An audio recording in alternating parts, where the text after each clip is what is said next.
Good morning dear children. Today we will discuss about acceleration.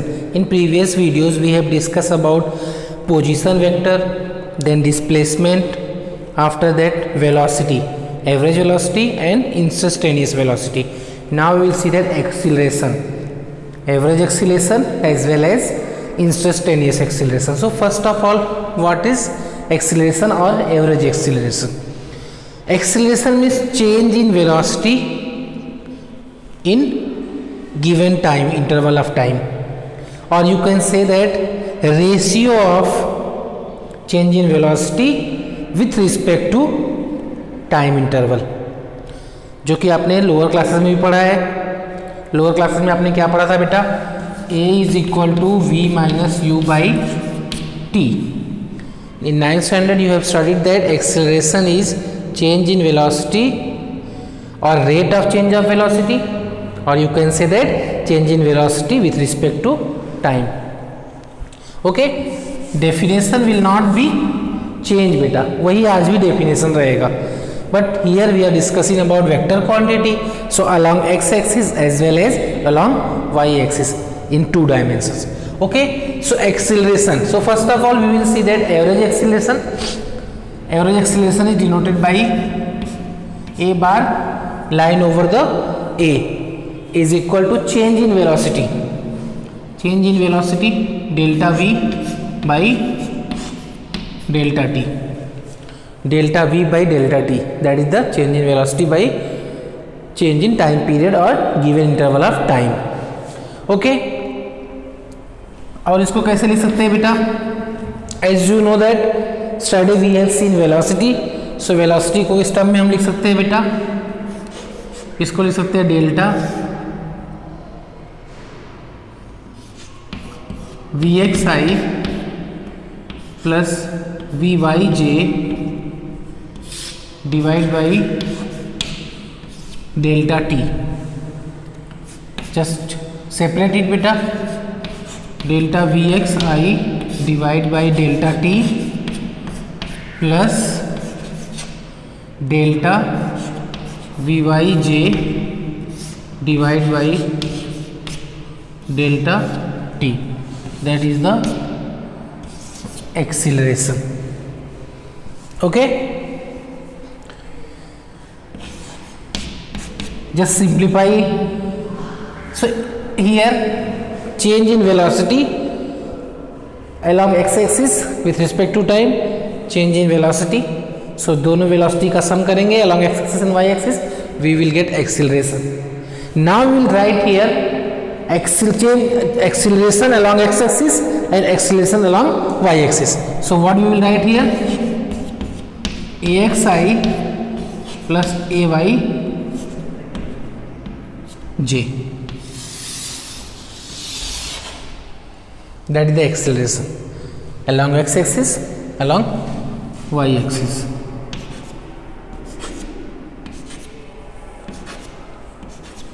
Okay beta, before discuss about discussing graph and how to find direction, let's cover instantaneous velocity acceleration as well beta. When time limit, time interval tends to 0, means there is no difference. Already we have discussed a lot about time limit 0 means what. At a particular instant of time means 3:20 that is the particular time. उस particular time पे क्या होगा? acceleration और velocity, that is the instant. And in average velocity or acceleration we are talking about 3 o'clock to 4 o'clock, between 3 to 4 में कितना change हुआ velocity का और कितना change हुआ displacement, that is the average velocity or average acceleration बेटा. So how can we write instantaneous acceleration beta? Let's see.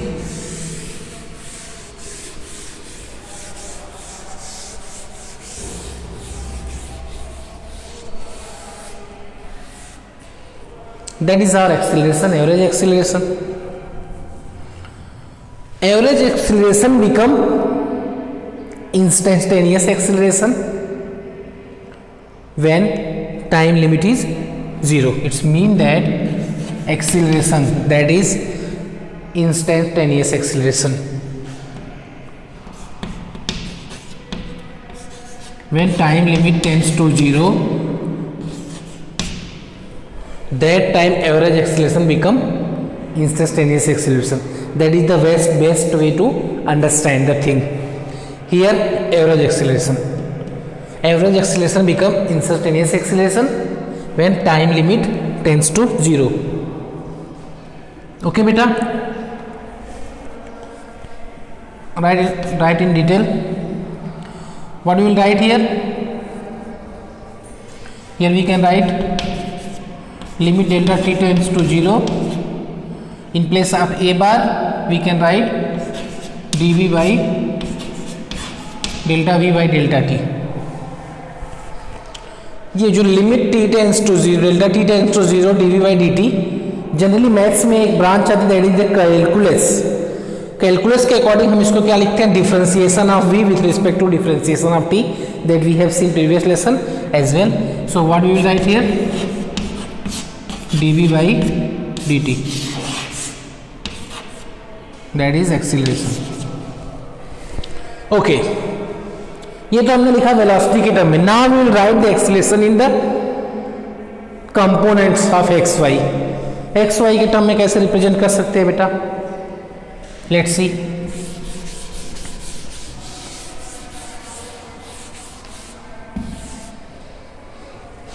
Suppose acceleration instant acceleration हमारा कितना हो जाएगा बेटा, right again, that is limit delta t tends to 0 delta v by delta t. okay, again what we can write dv by dt, or what we can say here beta, axi plus ayj as well. instant acceleration along x axis, instant acceleration long y axis, ये भी लिख सकते हैं. अब इसको हम x और y के टर्म में कैसे लिखेंगे, ax क्या हो जाएगा, ax will be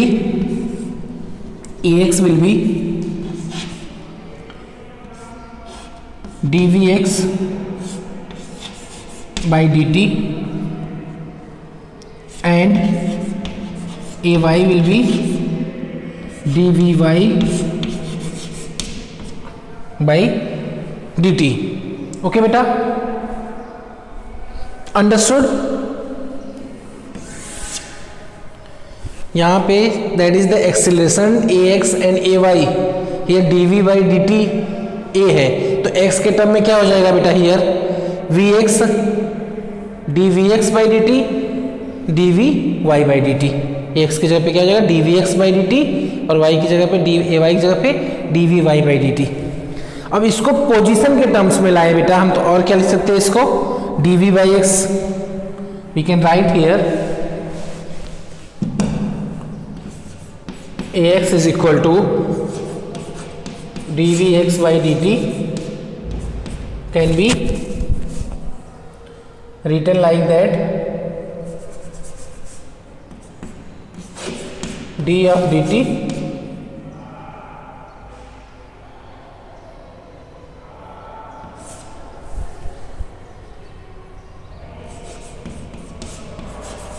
dx by dt will be d square x by dt square. ये फाइनल आंसर ax का. मीन्स बेटा here we have written dv by dt means differentiation of velocity with respect to time. So उस डिफरेंशिएशन में से हम जो velocity है उसको, वेलोसिटी क्या होता है, x position change in displacement, तो डिस्प्लेसमेंट को represent already we have seen in the straight line motion as well. So dx by dt double differentiation of with respect to dt square. Similarly what we will write here बेटा, dy is equal to double difference of y by dt square. ये चीज़ें कब use करेंगे, जब हम numerical करेंगे.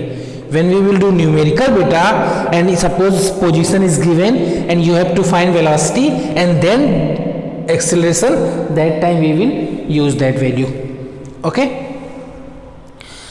how to find direction बेटा? Question is direction कैसे निकलेगा एक्सीलरेशन का? Now we will see. I am repeating again, if there is any confusion will be clear बेटा. Simple, acceleration is change in velocity by given interval of time, और change in velocity पर unit change in time. Simple. And average instantaneous acceleration is when time limit is 0, average acceleration become instantaneous acceleration. This can be written as a dv by dt. अब x y के term में लिखना है तो we can write dv x by dt plus dv y by dt. ये चीजें आप यहां लिख लो, i लगा दो यहां पे, ये चीजें यहां लिख करके i लगा लो, यहां लिख के j. Simple. After that dv by dt already we have seen in previous lesson.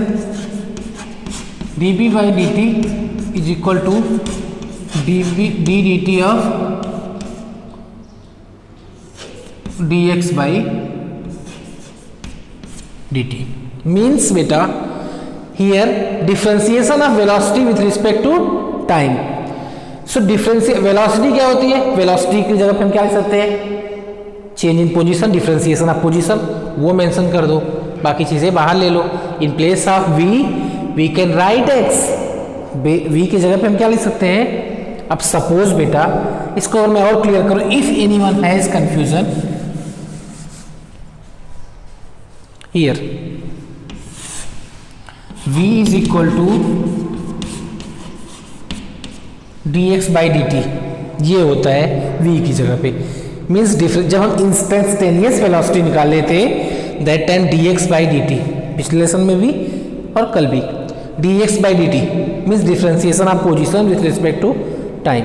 तो वही v की जगह पे हमें, ये v की जगह पे हमें पुट कर देना है यहाँ पे dx by dt. Okay, now clear. Now we will see that how to find direction.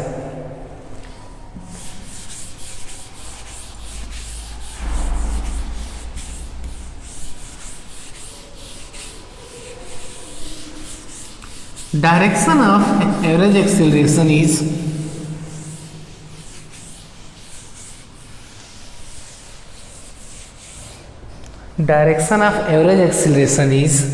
direction of average acceleration is direction of delta v. means change in acceleration, change in velocity, change in instantaneous velocity, जो के पास जो direction होगा that is direction of average acceleration. Let's see in the graph बेटा how to represent. Graph 1, graph 2, graph 3 and one more graph.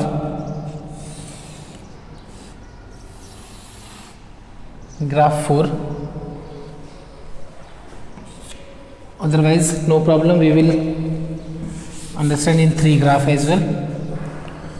That is y axis, x axis, x axis, y axis. Okay बेटा,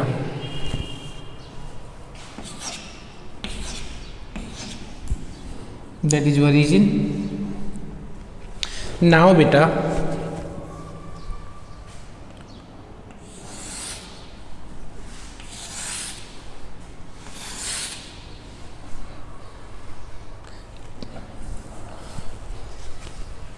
suppose here position P1, ये position P2. यहाँ पे position में हमने बहुत ज़्यादा time interval बहुत ज़्यादा दिया है, 2 पोजीशन के बीच में बहुत ज़्यादा डिफरेंस है. मीन्स वहाँ पे डेल्टा टी बहुत ज़्यादा है. थोड़ा और लेस लेते हैं बेटा. P1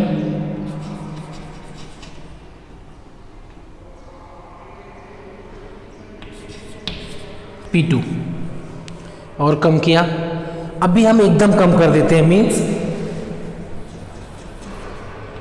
only P1। Just understand बेटा, ईयर टाइम लिमिट ज़्यादा है, टाइम लिमिट कम है, और यहाँ पे टाइम लिमिट 0 है। Average acceleration now it will become a instantaneous acceleration because time limit 0 हो गया। अब यहाँ पे डायरेक्शन कैसे निकलेगा एक्सीलरेशन से? Direction of acceleration will be delta we का जो डायरेक्शन होगा। Here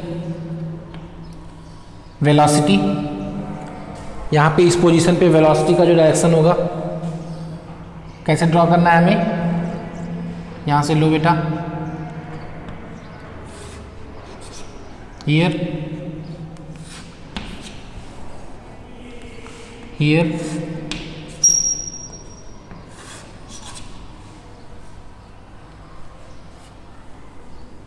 here, okay. यहाँ पे इसका डायरेक्शन थोड़ा और, डायरेक्शन कहाँ लेते हैं बेटा? जिस वे में वो जा रहा है उधर डायरेक्शन हमको मेजर करना है।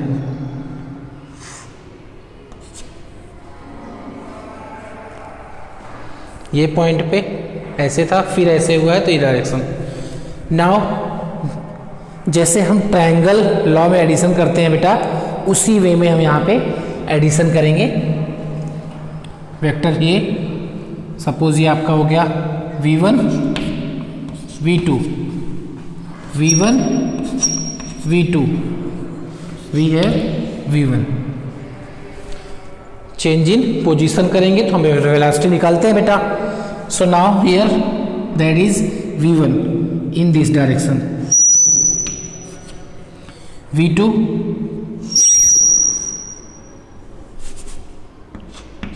This direction. ज्वाइंट, दोनों का टेल ज्वाइन करो बेटा, ज्वाइन हो गया। Here head to tail, that will be a delta V। ये आपका कितना है बेटा? V1, ये क्या है?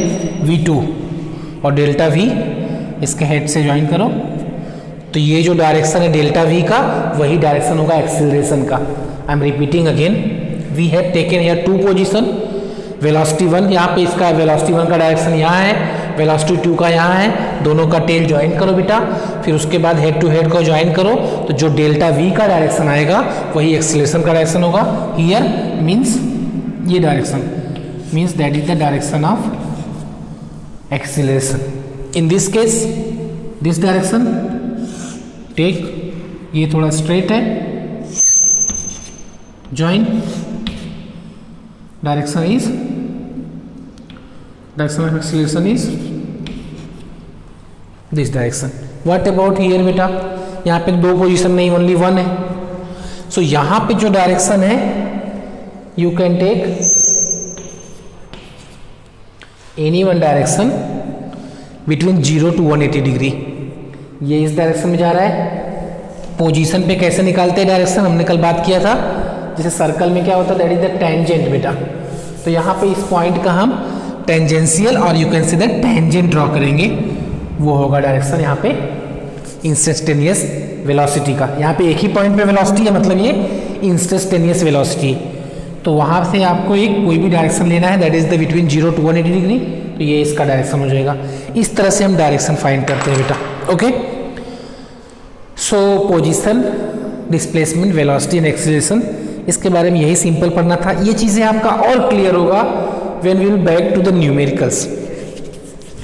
So Monday we will see some numericals on the basis of velocity and acceleration. After that again we will back to the vector topic. Before starting the next topic, we will back to the vector topic and we will see that how to find the product of scalar and vector quantity. Okay, vector and scalar quantity का product that is totally different. हमने इसके पहले भी जो product पढ़ा है वो different होता है। जब हम वेक्टर का प्रोडक्ट निकालते हैं वो थोड़ा डिफरेंट होता है, डॉट प्रोडक्ट और क्रॉस प्रोडक्ट, इसमें थोड़ा अलग तरीके से हमको कुछ सीखने को मिलेगा। We will see next classes. Thank you my dear children.